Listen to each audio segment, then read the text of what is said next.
Listen up or run for cover. Dropping knowledge from the people who have it to the people who need it.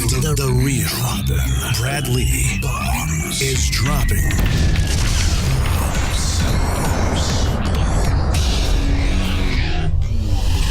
What it is, Brad Lee back again with another episode of Dropping Bombs. Today in the studio, folks, I've got a badass that runs around the country helping franchises win, businesses win. Her name is Tiffany Dodson. She's a speaker, author, franchisee, and area developer. You got a whole lot going on. Absolutely. That's how I like it. Well, thanks for coming in today. Have you heard Dropping Bombs? You know, I have. I've listened to some of the podcasts. I got to listen to Damon John, somebody who I love watching on Shark Tank. That was an impressive podcast. But I've listened to quite a few of them, and I've gained some knowledge. I love to learn. Good. Well, you know then, that's a bomb dropping. Absolutely. Just simply tells the bomb squad to pay attention to what was just said, because ultimately we're just going to shoot the shit and preferably find solutions to things just out of natural conversation. Makes sense? Makes a lot of sense. Good. So I know you got a book, Purple Goldfish Franchise Edition. By the way, if anybody's got a franchise out in the bomb squad, you better pay attention, because this is their specialty. This is what you do. Not only are you a franchisee for Liberty Tax, but you're also an area developer and just an all-around business consultant. So what's the book about? Why is it the franchise edition? The book is written with a co-author, Stan Phelps. Stan wrote the original Purple Goldfish, which is all about customer experience. I met Stan through Liberty Tax training, and I loved Purple Goldfish because it not only gives great business tips, but it talks about the people who are doing very well with those pieces. So it's a positive book, Nice. Lots of learning. So I approached Stan and I said, I love the way that this book is written. I love your style. I would like to write a book with you. And in addition to marketing, franchising is what I know. So if I'm going to write a book that will help folks, it would have to be about marketing and franchising combined. We talked about it. I said, let's do it. Researched for a year and a half, collected over 200 examples that could be in the book. There are about 75 in the book. Collected 200 examples from franchisors who are killing it. They're winning. They're helping their franchisees excel faster and faster. And that was how we came about the book. So we used the customer experience principles he created in book 1, but the bulk of it is about the franchise piece and how franchisees can win. Specifically, we use the term system. If you are a franchisee, and if you're not, I'll explain. If you're a franchisee, you would know the term system, because whenever you have a question, too often the answer is just follow the system. You almost get tired. You almost joke and say, hey, how can I improve here? Well, if you follow the system. What we did is we used system as an acronym, and we made it much bigger than what most mean by a system. The first S in system starts with selection.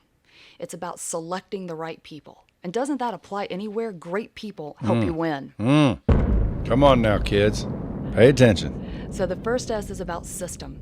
The next piece, Y, is all about yield. And what we're talking about in yield, if you're in a franchise, the reason you chose to buy it is because you wanted to have a system, a path laid out for you that eliminates some of the risk and mistakes that we make in business when we first start, because there are always mistakes. Sure. Yielding means if I'm the franchisee, I will yield to what the franchisor says and what the franchisor is recommending, because that's why I bought it to start with. Otherwise, I'd just go DIY. The next part to S gets into startup. And so if we want to win, it's got to be a great foundation. It's hard to build the house if the foundation isn't there. So in startup, there are things that franchisors can do to help the franchisee better learn and train and understand, to help them execute their operating system. So that's all about the startup piece. T is all about training, something I know that's near and dear to your heart and those who are learning on Bomb Squad. And it's about creating experiences and learning how to train folks in a manner in which they learn, not just the way you wish to deliver it at that time. Yeah, you sound like you work here. That's true, though. Too many people don't understand. It's not one size fits all when it comes to training and educating people. Absolutely. I think that's a little bit of the reason the education system's messed up. I can speak to that a little bit personally. I have a daughter who is very intelligent and has dyslexia. And so learning for her is quite different than her sister who doesn't have those challenges. Yeah. And she's doing fortunately very well in school. And we've had a lot of teachers who are understanding and very nurturing. But absolutely, I see that in my own home life because they're one grade apart. So they're going through the same classwork that they've had, but it's a very different approach and a very different way of learning and accomplishing it. And Well, you're lucky to have the teachers that are, identifying and caring. Absolutely. We are very, frankly, blessed with that. We've had some wonderful folks in her life as a teacher for one subject, and some of them have chosen to stay on and help mentor her. One of them, interestingly, a little off the system, but interestingly, is her former English teacher her freshman year. And at the end of teaching my daughter, she identified, she said, "You're dyslexic." And she said, "Yes." And my daughter said, "How did you know?" She said, "Because I'm dyslexic and I'm an English teacher." I'm thinking that maybe my 3-year-old might be dyslexic. I don't know yet because she's just starting to read and write. But sometimes when I tell her to write a word, she writes it backwards. Well, 3 years old, I would say if you're reading and writing, that's pretty advanced. I don't know, but that's very advanced. She is a little Yeah, advanced. they're smart like her parents, right? She's got a smart daddy. There you go, no doubt. No, but we put her in this school. It's kind of an advanced school. Like the first grade, like she has a sister, 2 years ahead. So my daughter in I don't know if they call it kinder, anyway, not first grade yet. Right. Preschool. Sure. Is doing work of a second grade level Awesome. at a public school. That's so, awesome. Yeah, they're just in a good school. Great school and intelligent. Yeah. That's awesome. When I noticed, we noticed our daughters are 19 months but 1 grade apart. And so one of the things that started telling me was actually about the age of 3 that something was different. My oldest daughter is an avid reader. She loves books. Couldn't get enough of me reading to her. My younger daughter couldn't stand for me to read to her. And it was very hard to get her to even follow along and looking. She had no interest in looking at books. And then, of course, as you're starting to read, you're starting to notice different things as they're getting into kindergarten and first grade. The one with dyslexia, excellent at math and science, hated reading, hated it with a passion. When she was in 3rd grade, we diagnosed her. At that point, she was just reading barely on a 3rd grade level. By the end of 3rd grade, she read on the 5th grade level. By the end of, and this was partly because of some training that we have and coursework for her, by the end of 5th grade, she read on the 8th grade level. And now she's an avid reader. As a matter of fact, last week she said, "Mom, I want to go to Barnes & Noble's. I need some more books." So it's a beautiful blessing. But that's all about the training, which is in part of the system and being able to identify this person's going to learn a little bit differently than this person. Sending my daughter a 500-page operating manual is not going to train her with dyslexia. She's going to fall asleep through chapter 3. Well, a manual doesn't usually train hardly anybody. Exactly. Trains the paper, right, that it's written on. Yeah. Well, sometimes you get the analytics. Very true. Very true. My husband is a business partner, is very analytical. That's what he loves. He would actually want the Excel spreadsheet, not the manual, so he could start manipulating it and checking the math behind it. Exactly. That's how he wants to learns. verify. Verify And clarify. His line is trust but verify. That's right. Yeah, trust but That's verify. a good rule. Good rule. So after the T in system comes E, and this one is key, and it really, all of them are links. We represent it as a chain link because together they're stronger, and all of them link. The E is about engagement and culture. And that's something that definitely has to come through in training, right? We want to select people who agree with our culture because that's going to determine our customer experience when we're all on the same page and values and so forth.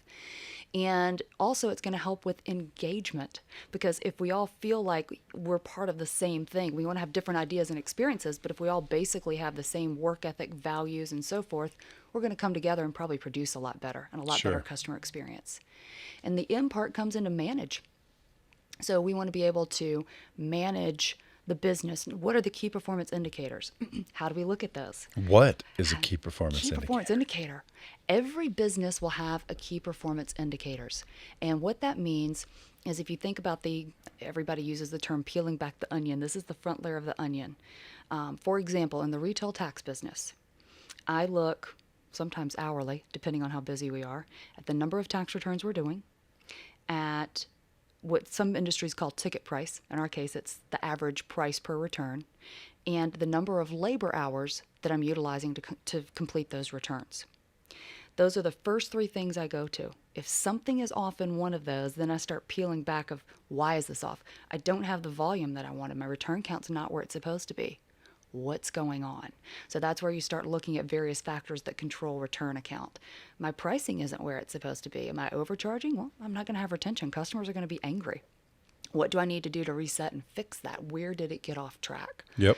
If I have too many hours that folks are working, the profitability, the return on investment's not going to be there. So how do I fix that?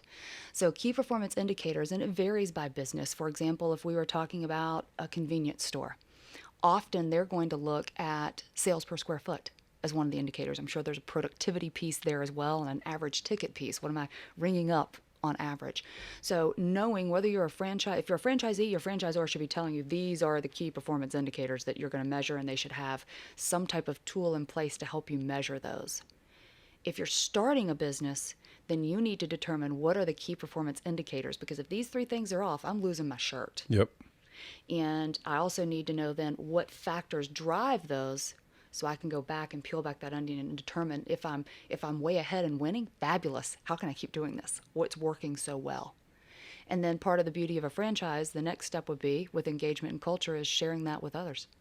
This is working well, so now I need to call my neighbors and tell them that this is a great way to service customers. Mm-hmm. The M, one more time? Manage. Manage. And so there's another piece to that in a franchise relationship. And with manage, it's also about, typically there are operational support folks involved in a franchise. And that's not too different if you have a large business that's privately, is not franchised, it's just yours, but you still have multiple units. You're going to have some type of operational support center. And in the operational support center, it's important to have a certain ratio of support to franchisees if we're talking about a franchise unit. Typically, the gold standard, it depends on, is this a brand new franchisee where there are going to be a lot more questions and newer franchisees, or is this a more established and mature franchise, or a mix if you're growing. So you typically want about 30 franchisees to one operational support person. So part of manage that we get into in Purple Goldfish Franchise Edition is about creating very healthy relationships between the operations team, which is representing the franchisor at the home office, and between franchisees. One of the phrases that's so important in any business, and you can put it whether you're talking about the customer relating or whether you're talking about a home office relating to a local store unit, no one cares what you know until they know how much you care. Yep. And that's where with the operational support piece, it's key that you understand what is driving that person. Bob Gappa is a franchisor legend in the franchise space. He's been consulting and working with franchisors since the 80s. And Bob wrote the foreword to our book and supplied some knowledge, certainly. And I love learning, and he's one of the folks that I turn to, whether it's something he's written or an interactive class that he's offering, or he's kind enough to even take a call. Hey, how would you handle this? What do you think about this? And Bob often talks about understanding in business, what is the root of why you're doing this? And there's so many different reasons why people get into business. If you ask them, a top-level answer would be, I want to earn some money. Well, that's not really the reason why you got in. What do you want to do with that money? So I recall working with a franchisee, and her husband was in the Merchant Marines. And sure, she wanted to earn a certain amount of money. If you asked her a top level, I need to earn X, because if I don't, my husband has to stay in the Merchant Marines. Well, why does that matter? Well, it's dangerous. They were having the Somali pirate incidents going on at this point. They had younger children. He was not home very often. I want my husband to be at home, and I want him to be safe. So you're not doing this just to earn money. You're doing this because you want something more. Mm-hmm. And so part of that operational piece is identifying what is more. What is it that you're wanting, and then how can I help you support that and plan to achieve that goal? Drives you. Absolutely. What's your drive? What's your reason for why? You know, Simon Sinek says the why, right? Understanding the why. Mm-hmm. And that's a large part of it. Why? Yeah. So what's your why? Well, growing up, I grew up with a single mom. My parents divorced when I was very young. And I watched my mom work 3 and 4 jobs. And I vowed that would not be me. There's nothing wrong with that. But what I wanted was more time with my family. I knew that I eventually wanted to be married, to have children, and I didn't want to have to be watching my kids sleep on the floor of an office because I was trying to pay the bills and buy So food. so why do you say there's nothing wrong with that?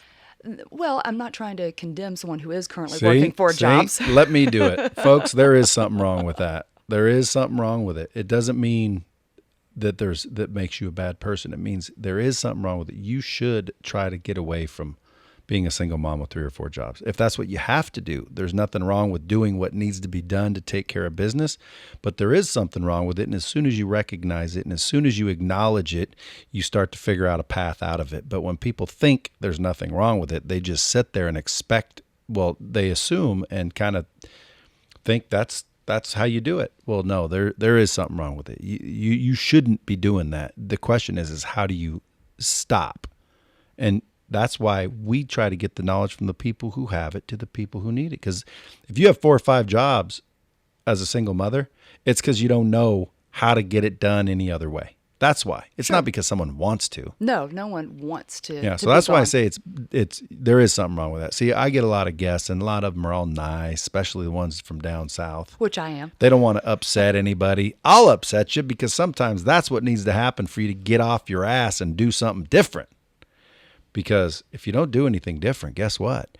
Now you're going to be a single mother working 4 jobs, and that's it. I want to alarm you to where you realize there is something wrong with that. You shouldn't be. You should be a retired, wealthy single mother spending time with your kids, making sure that they're being raised properly. Absolutely. And I don't disagree with what you're saying. See, I'm going to bomb that for There you. you go. There is something wrong with it, folks. Come on now. Let's get it changed, shall we? Absolutely. So when I made that determination, and when I met my husband almost 28 years ago in college, I told him up front, I said, I will not depend on you to support the family. I will not, if for some reason this doesn't work out, I will be perfectly capable of taking care of our children without you financially. Good move. Good move. So obviously he's a very special man to put up with me. So part of that. Well, you for laid me, down the law early.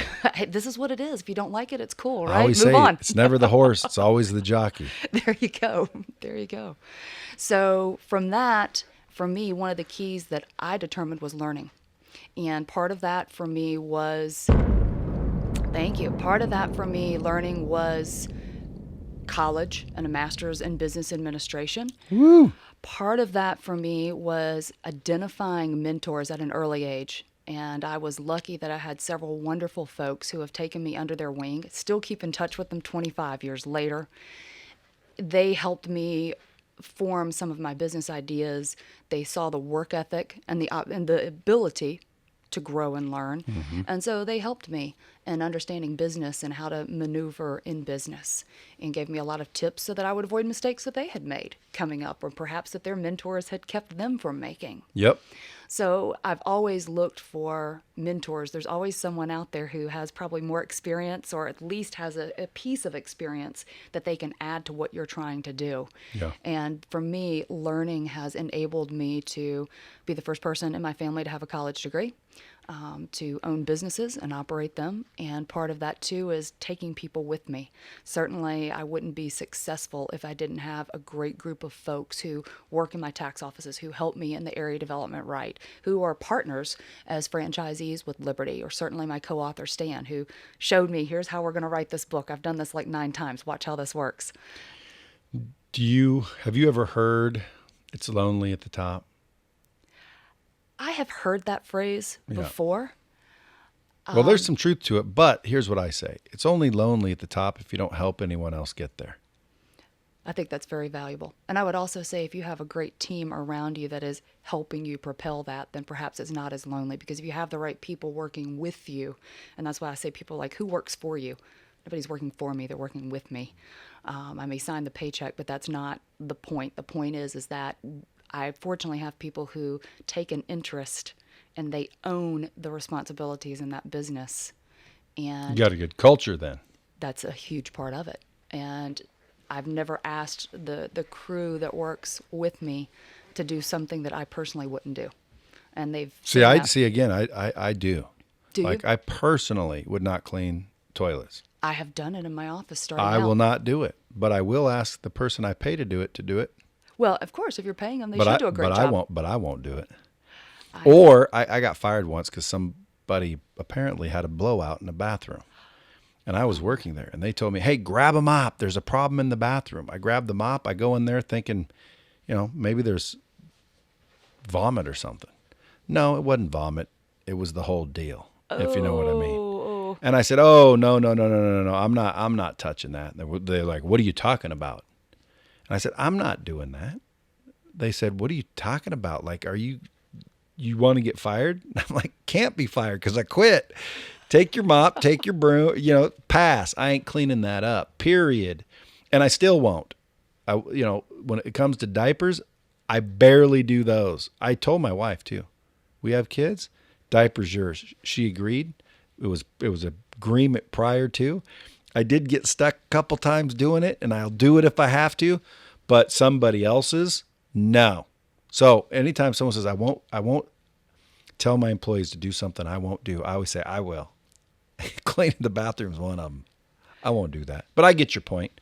You're willing to do it. Not only that, you probably have done it. I have done it. I've cleaned the bathrooms, yes. Yeah. So in the tax office. So absolutely. So when folks are working with you in that respect and they have that respect for you, then I don't know that it's lonely running the business necessarily. There's sometimes when you, part of being a franchise that's wonderful is there might be situations that the team has an encounter because they're not the business owner, and you're sitting around thinking, okay, I need to improve here, I need to improve there, I need some guidance on how I can improve in that area. Fortunately, as a franchisee, I can look to the franchisor and I can look to other franchisees and say, hey, have you had this situation? Yeah, I did. What'd you do about it? How'd you do it? Yeah, who'd you talk to? That's what's nice about a franchise model. Somebody did it successfully, or you wouldn't be investing your money to duplicate it. Franchising is duplicating. Anybody that has a franchise that isn't duplicating, they're doing it wrong. You need to give yourself a bomb on that one. That is absolutely right. That is absolutely right. Well, have you seen like The Prophet with Marcus Lemonis? I like Marcus Lemonis. I love watching that show. Did you ever see that one where all the restaurants were different? And it's like, what is this? This guy's stupid. He's trying to franchise something and there's no consistency. There's no duplication. There's no systems. Exactly. They were all different. It was crazy. I'll have folks who will come to me and they say, I want to franchise my business. What do I need to do? And as we start talking about, well, tell me more why. Why do you want to franchise? And as we get in the conversation, one of the early questions that I'm going to ask is, so tell me how many locations you have, and let's talk about your operating manual. What are your processes? What are your procedures? What is your system for ensuring success? And when they say, I have one location, I've never had a multiple unit. And I'm failing, which is why I want a franchise. And often they're doing well, right? If they're coming, they want a franchise. They're personally doing well, but I've never had multiple locations, and I've never written or codified how I do what I do. Right, we got a little work to do before we talk about franchising. Yeah, because you have to be able to duplicate that. Exactly. That's the whole point, right? You've made some mistakes. You've tried things out. You've created a system that is, and I'll never say bulletproof because that's just a lie, but you've created a system that more times than not, we're in Vegas, so I guess it's kind of like gambling. If you play with certain odds, more times than not, you're going to win. Yeah. And so franchising has better odds perhaps than a blackjack table, but that's the point. You're playing by a system, and the more you play by that system, then the more likely you are to win. Yeah. What do you think the most successful franchise is in the world today? Well, McDonald's to start with. They always have, it's one of the largest, right? And it's one that you hear a lot of stories about folks who have worked in a McDonald's restaurant becoming the owner, which is an awesome, everybody loves the underdog wins. And that's the American dream, right? I can start here and end up there. They have, and certainly you can read in the news, every franchise is going to have, there's some issues right now with them requiring this or that. But in general, when you look across what they've done, they have a very strong system. They know who they are. They generally stick to that. And when I go into a McDonald's, typically, whether I'm in the U.S. or overseas, I know what I'm going to get, and that's what's delivered. Yeah. Yep. Consistency. And the cash register are all the same. The cups are all the same. The machines are all the same. How they clean them's all the same. Right. Absolutely. They've got it all labeled out. How much is a McDonald's franchise, do you think? Oh, gosh. I'm going to estimate it's probably $1.5 million would be my estimate. I wonder what the average McDonald's makes per year. Now that I don't know. Yeah, because like I've been thinking about maybe I should franchise Lightspeed. Maybe Someone will pay so. $50,000 for a Subway and make $100,000 a year if they're lucky. Someone goes out and duplicates this, they can make $100,000 a month like that. Then you should look at franchising. That's what I tell my I co-author. just don't like the franchising laws. What is it that concerns you on this? I forget. Someone was telling me about them that, you can't do that because you're a franchise and the franchise law says, and I'm like, well, then I'll just make distributors Well, or licensees. or licensees. Like Ashley Furniture. They're not a franchise. They're for similar reasons. Right. I can't remember, but there's some handcuffs when you're a franchise. Or maybe it's like when you're publicly traded. People are up in your business more. Right. Like that's why I'm not public. Well, that and another reason, but I don't want anybody up in my business like that, man. When you're public, why did you spend $60 on Starbucks on the 13th of June? Well, my friend came into town and, well, no, ain't happening. We're getting some laughter from some folks here who are dealing with publicly traded companies, but that's the truth tough. of the matter. Yeah. That's the truth, and so that's the trade-off. And with franchising, maybe some of the things you've heard about is you divvy up territories, and so typically in a franchise agreement, there's a certain agreement that the home office isn't going to come and compete with me in my territory, especially as long as I'm doing what I'm supposed to be doing as the franchisee. I'm living up to my portion of the bargain. But there are some companies out there who use a license model, and with that, and they're kind of more of a partnership. So with that removes some of those territory boundaries. So if we're web-based, so right, what's so you the could territory? be in the world, right? So if I have a client in Australia and I'm one of your licensees, and you have one in Australia, well then good for us. Yeah. So out of all the things you've learned, if you were going to start up a small business, forget franchise, you were just going to start a small business, what's the two things that you would basically wish you knew if you could go back? Like what are the mistakes people are making right now? What I'm seeing, and I do mentoring at a small business center in my hometown. And so these folks are coming in with brand new businesses.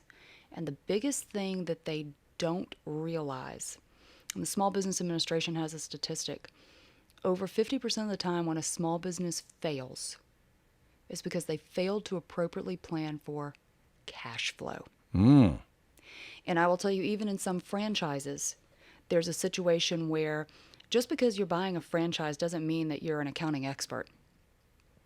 And to that end, you may not understand how cash flow works.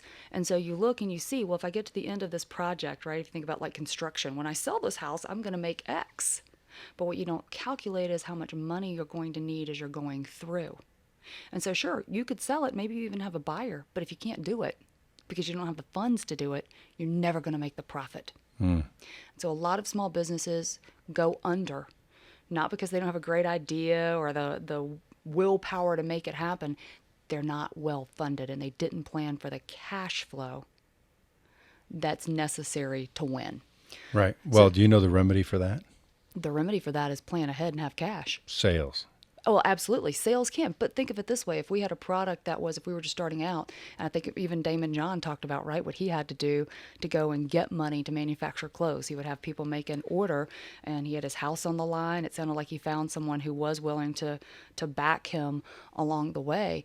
But anyone who's starting out in business, we can get the sales, but if we can't make the product or good, if we don't have the money to do that, then... Well, if you make the sales, you'd have the money. He just picked a business that people are used to paying 90 days net. Exactly. Don't pick a business that's 90 days net. True. Like I started this business broke, and I didn't have a business plan. I didn't have cash flow, but what I did have is the ability to close deals. And of course, if you didn't write a check, well, then we had no deal. But I literally went to a convention, sold the system, and the money that I collected at the convention, I used to build the system. Gotcha. So that's if there your cash flow. Yeah, if there was a 90-day net, I would have been screwed. There would have been no biz. Like if I come in to get my tax returns done at a Liberty, they want money, don't they? Oh, believe it or not necessarily.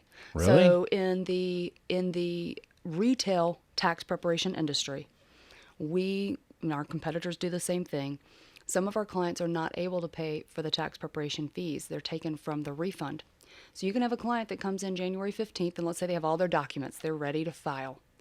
It may be February 18th before I'm paid because the IRS may be holding that refund until the 15th for different tax law reasons. Yeah, and there's a good reason to miscalculate cash flow because you wouldn't even have factored that in. Well, fortunately, we did. But there are some businesses that there are some folks who forget about that. Yeah. And so you're spending all this money in training employees, in payroll, in marketing, rent, utilities, before Coffee. you ever coffee, chips, pizza, before you ever receive the first dollar.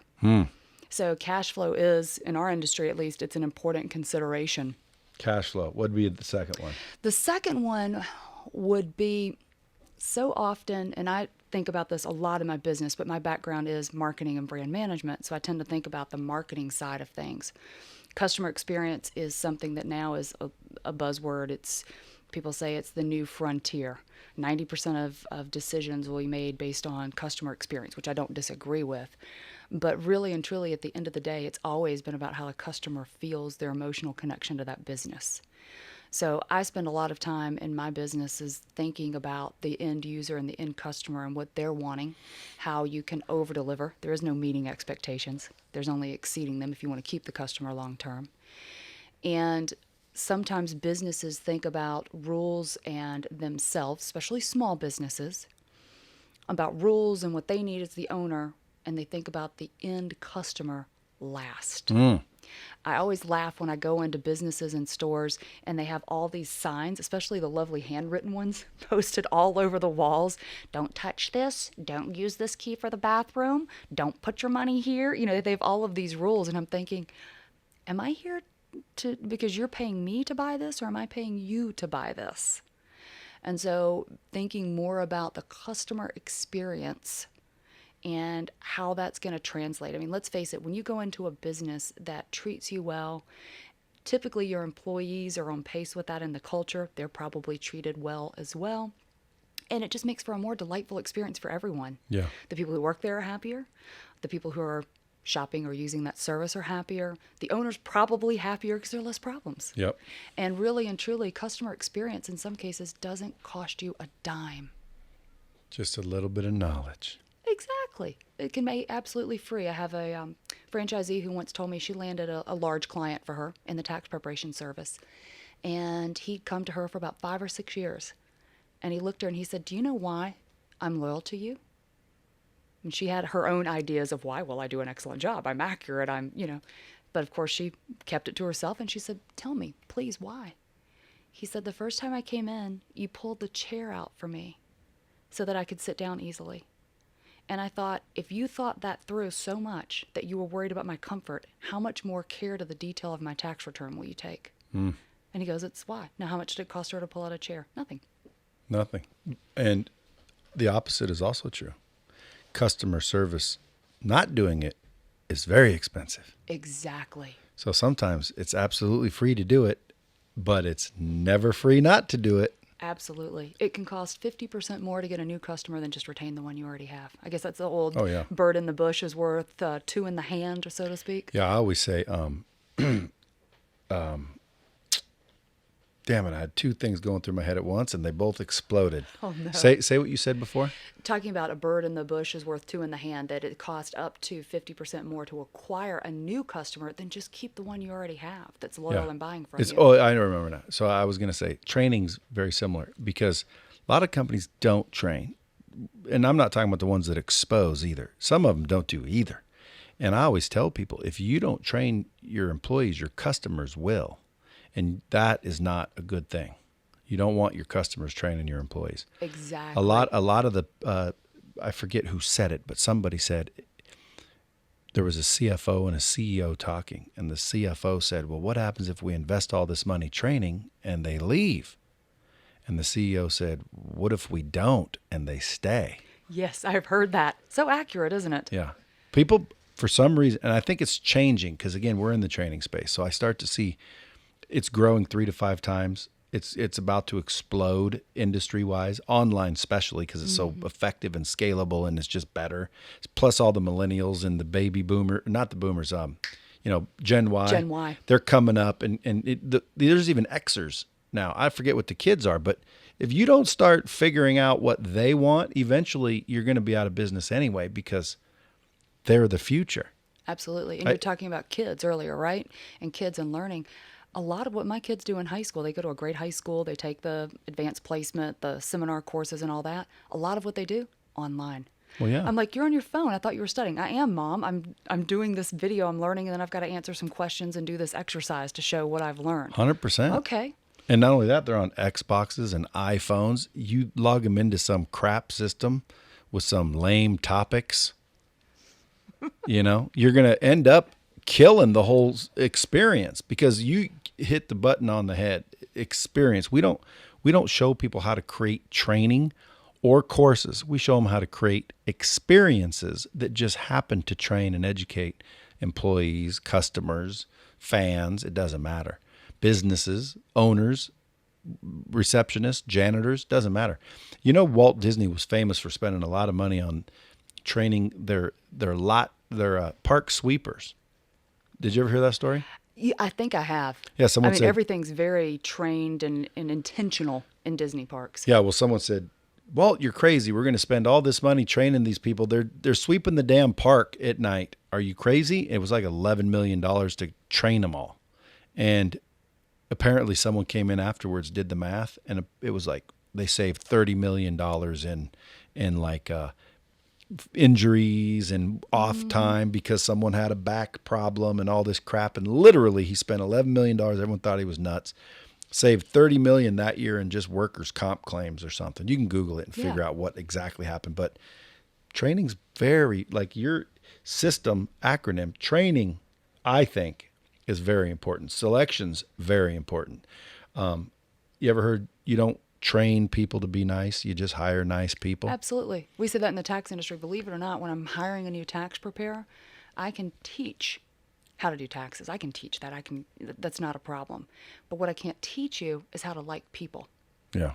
And it goes back to that whole thing. Nobody cares how much you know until they know how much you care. If you don't care to help someone and you don't like to be with people, I don't care how great you are at taxes. You're not my person. Yeah. What's the second S for?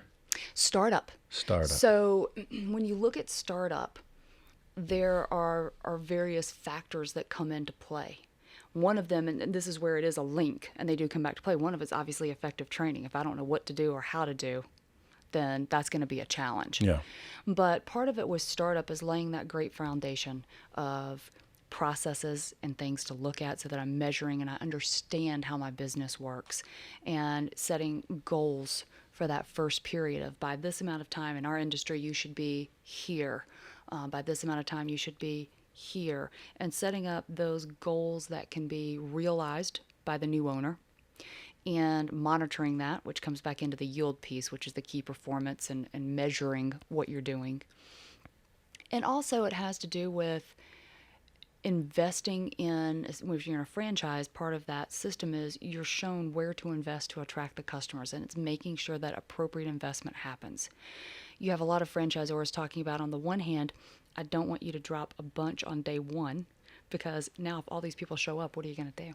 Mm-hmm. You haven't really learned how yet you haven't had enough experience to deal with that. But on the flip side, you want to fertilize, right? It's a seed you're planting. You want to fertilize it enough and water it enough so that it is growing and that you're not wasting and that you're getting that best return to help you propel and to set the right, you want to set the certain parameters, right, of what I'm going to do, how I'm going to do it, who I'm going to hire, how I'm going to train them, how I'm going to measure, so that it becomes possible to go to Unit 2 and Unit 3 and Unit 4 if that's something that you're wanting to do. Mm-hmm.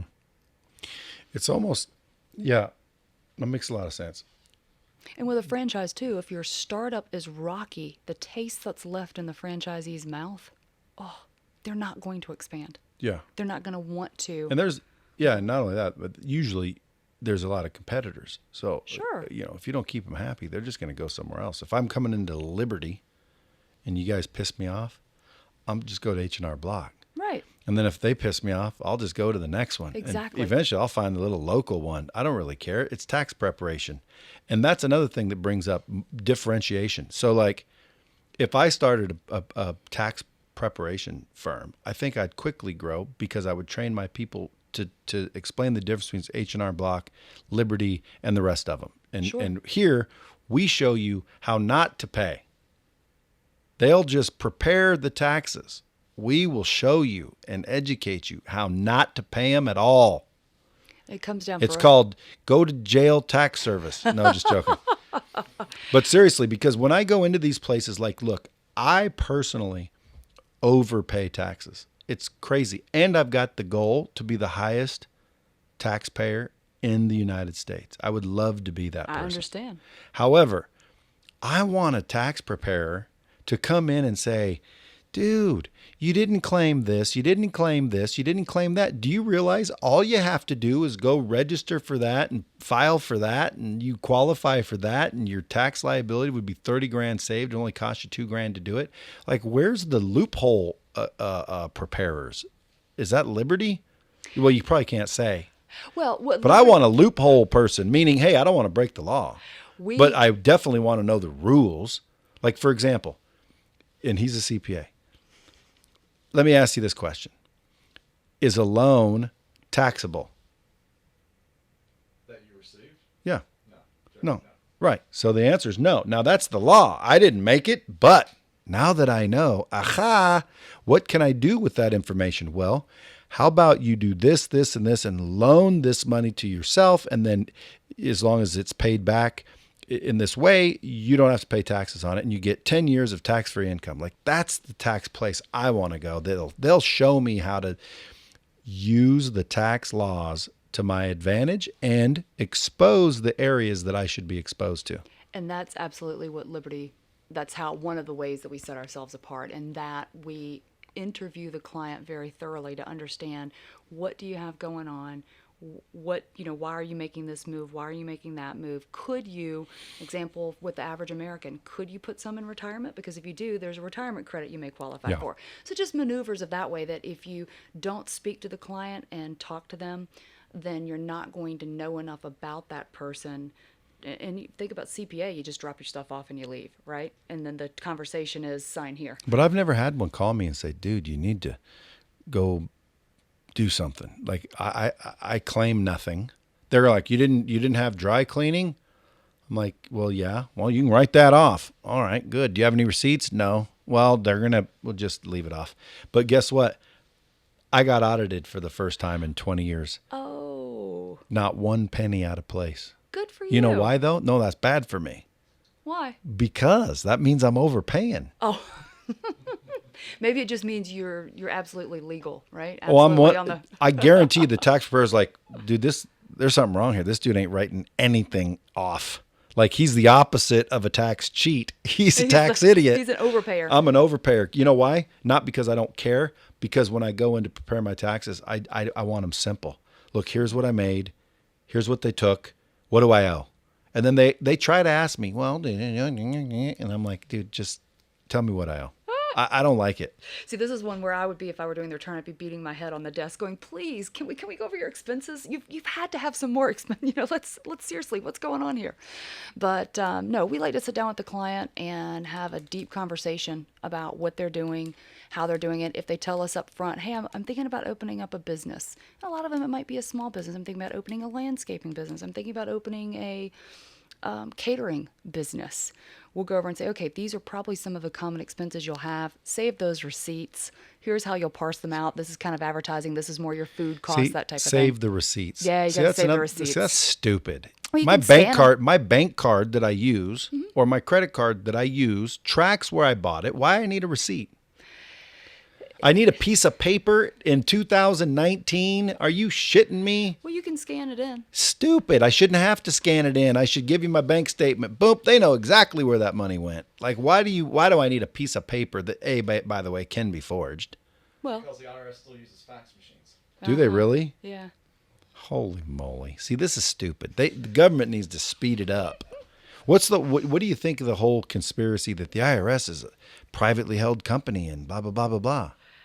Is that all nonsense? I think if it were a privately held company, they'd probably have not fax machines and something else. So Well, the Federal Reserve isn't really governmental, dude. There's families that own that stuff, all that conspiracy. Dude, you don't have to pay taxes.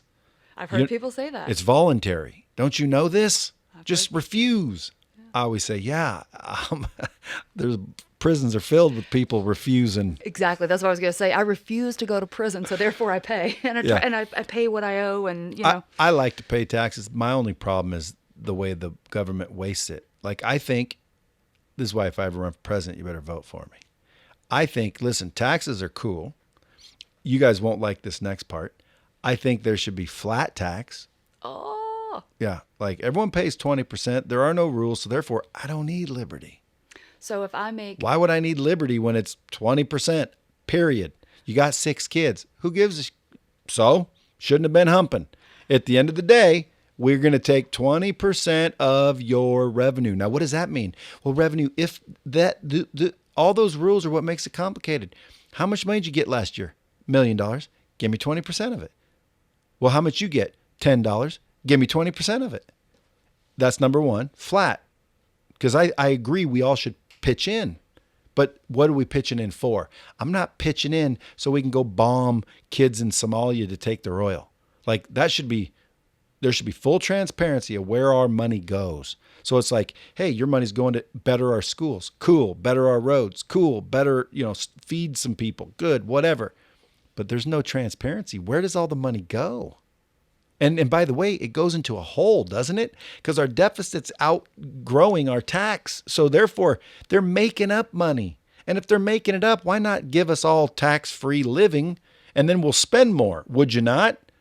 So if the taxes we're paying don't go anywhere because they can't, the hole is too we pay $1 trillion in taxes, poof, it's gone. We just produced another $1 trillion in debt. It's a fraud. It's a freaking scandal. It's a freaking illusion. It's just this game of, what do you call that? It's a shell game, is it not? And by the way, these are more questions than statements, but it just seems like that. Like when I pay my taxes, where did that money go? It went in the coffers and then nobody knows. We're paying $900 for a hammer. No, we're not. They say it was $900 for a hammer. It was only $10 for a damn hammer. To get government contracts, they make you prove that you're not selling them to anybody cheaper than the government. I can go to Lowe's and get a hammer for a lot less than $900. I know, but when you look at their records, we spent $900 on a hammer. Then everyone's like, the government's stupid. Dude, they didn't spend $900 on that hammer. They said they did. They spent the same $4 on the hammer everyone else did, or probably even cheaper. And the other $894 went to some black ops secret crap that's going on. Building spaceships out in Area 51. Who knows? What do you think of all that? I like what, I believe Warren Buffett said this. He said, if you want to balance the budget, I can tell you how to do it. I love his rules. His rule was something to the effect of... There were several. Well, the one that I recall that stands out was basically... You don't get to be reelected if you can't balance the budget. You're out. Yeah. He said, we'll have the budget balanced next year. Next time there's an election, we'll have it balanced. Yeah. Because somebody's going to run for their seat again. Yeah. And therefore the budget will balance. Mm. Well, Warren Buffett for president, I'll take you. Would you? Would you vote for him? I don't know enough about him and his political stands to say. I know that he's obviously done very well in his investing, and what I read about him and kind of how if you heard the story about McDonald's, speaking of them, and he basically has 1 or 2 different breakfasts every day, and I believe they get out the money that he needs every morning, his current wife does, and leaves it out for him based on whether he wants combo number, I don't know the numbers, but combo number 1 versus combo number 2. And so that's the money that's left out, and that's what he takes, and he buys his breakfast and he goes off. Foolishness. So he's got it all planned out, and it sounds like he's pretty thrifty with what he does. God bless him. I wouldn't be. I would not be. You've seen my offices. Like, I didn't need that table. But I believe, what if I die tomorrow? I want to enjoy. What do you think? Both. I think you have to. I'm probably in the middle. A little bit of both. You want to enjoy, because what's the point in working so hard, right? If you're not enjoying it, but at the same time, saving for the future as well, because who knows what could happen. Save what? Save some money for the future and to plan for the future. What's wrong with the present? Nothing's wrong with the present. What are you saving it for? What if what if your business encounters something unforeseen? Well, And then what you if make more your money. family- Well, Sales usually but cures then I'll most need things, Right, but then I'll need some money perhaps to do some marketing, some other things to get that back up. but that's using your money. Exactly. But Yeah. that's why I save it So in the you're future, so saving I have it But you're saving it to use. to use for something else. Because there's some people that just save it. Do you know that? It's like that's In the jar, out in the ground, little moonshine jar. That's in case something goes wrong in the future, and they just save it. And I always tell people, because people come to me, how do you do this and that? If you've got money in the bank and you're not using it, I think you're foolish. Why? Well, because money's worthless if you can't use it. What if I gave you $1 million and you can't use it? What good is it? Right. But if I said, here's $1 million and you can use it to make more money, and you keep the money you use, you'd be smart, because Sure. you could take my money, go make money with my Invest money, it in something, and yeah. marketing, start a business, whatever.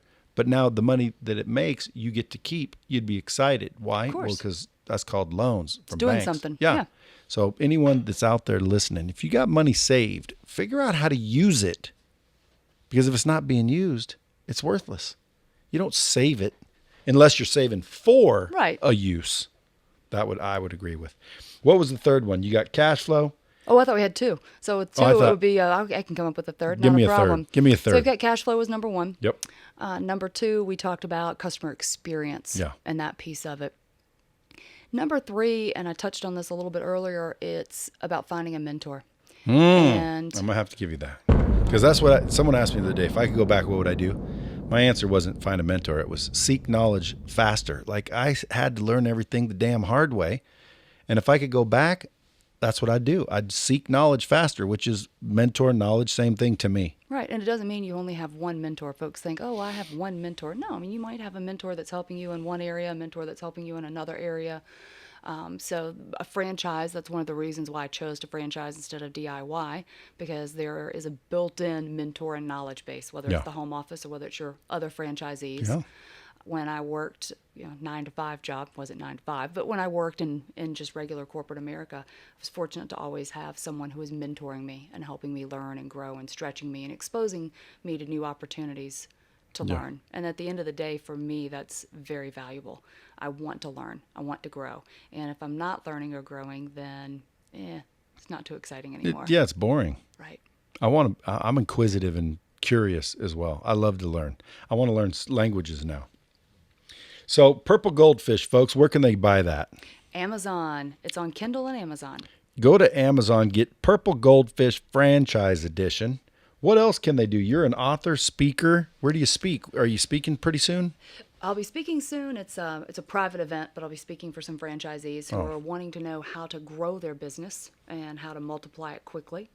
So I'll have a few speeches coming up this summer that are hired out for local groups. What if someone out there has listened to this and they're like, man, I love this lady. Where can they find you? They just send me an email. It's Tiffany at Tiffany W. Dodson, D-O-D as in David, S-O-N.com. Tiffany at Tiffany W. Dodson. See, shoot her an email. If you want to scale your business, grow your business, even maybe get some mentoring in the franchise space, have questions, shoot her an email. If you guys need your taxes prepared, she just told you, Liberty Tax. Matter of fact, you guys are located in like Greensboro or something? We're in Winston-Salem, North Carolina, Yeah, and Winston-Salem. Greensboro, Do I that get- area, that marketplace. But do I got to be there to do my taxes with Liberty? We fortunately have 3,500 offices across the U.S. and Canada. Do I have so to use pretty the much one everywhere. here? Well, you don't have to, but I'm sure they're wonderful. But like if the Bomb Squad members want to use yours in particular, well, can they do that, or do they have to be wherever they are? you don't have to be there. We have ways of electronically signing and doing those types of things. So too. how do the Bomb Squad, because they're going to need their taxes prepared? You know what? If they check out their local Liberty Tax location or send me an email. Come on or now. send me an email. Your and local we can- Liberty Tax place wasn't here, nor does Liberty Tax use Lightspeed. So until that happens, why don't we just have them call you? They can absolutely just send me an email and we'll get them connected. Folks, you heard her. You heard her. And by the way, the husband sitting here, this guy is a full-blown like mathematician. Okay. So trust me when I tell you, you want the preparations done by these people if you can. If not, go to your local Liberty Tax. Tell them the Bomb Squad, or tell them, yeah, you're in part of the Bomb Squad. So Liberty Tax will be like, dude, who's these Bomb Squad people? We got like 7 million new returns this month. That would be a wonderful thing. That would be a wonderful thing. Not only that, go out and share this podcast out there. Are you on Instagram, social media of any kind? Facebook, LinkedIn, and Twitter. Instagram? I am on Instagram. I have to say, I'm probably not as active as I should be. See, but I'm out you there. need a mentor. I need a mentor. Yeah, I'm Tiffy D 125. I have a 20-year-old in college that manages it for me when she's around horse shows. Well, That's about it. listen, social media is the new TV.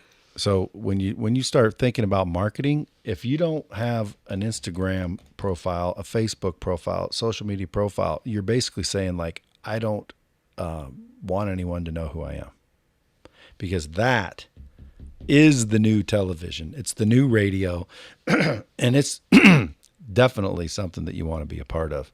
Manny can maybe guide you to some of the social media experts. We got one guy named Dan Fleischman. He manages a lot of celebrity accounts, shows them how to build the brand, build it up. Maybe we'll swap you. I'll get you a mentor in that regard, and you get me a mentor in taxes. Well, he's sitting right here if you want him. That's a very smart tax man. Fair sitting enough. right here. Well, Tiffany, thanks for coming in. It was great having you on the show. Folks, go out and follow her if you need anything. Until next time, go out and share, rate the podcast. Rate and review the podcast, folks, or I'm going to stop doing it.